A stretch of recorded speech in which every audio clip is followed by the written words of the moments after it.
Naggigisa ako guys ng tanghon na may patola na may sardinas guys.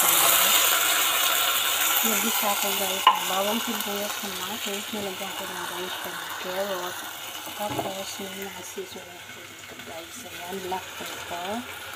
Gusto ko masyadong maanghang ng konti. Ayan guys, black sauce guys. Ayan, gisa-gisa lang yun. Ayan, yes. Ayan guys, so lagyan na natin yung patola guys. Wala akong hindi ako kakain guys ng rice. Itong tanghon lang guys yung aking gagawin pinaka rice yan. Ayan, lagyan na natin guys ng sabaw. Ayan, pakulang lang natin guys ng konti.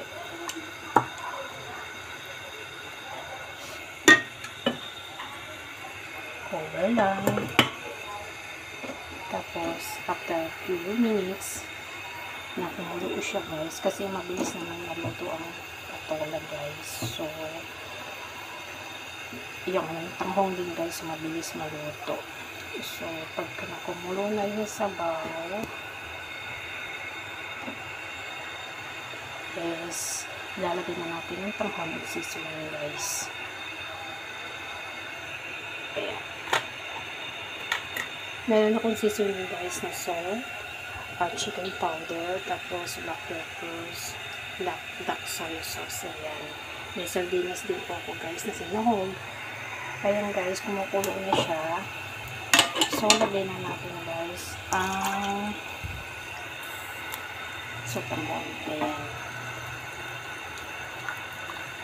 Ayan guys, tapos lagay na natin yung seasoning,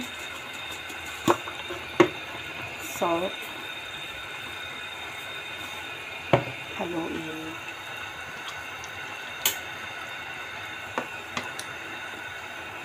Cover lang natin guys.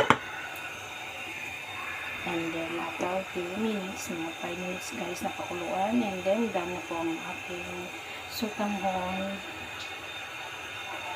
na patola. May patola siya guys. Ayan.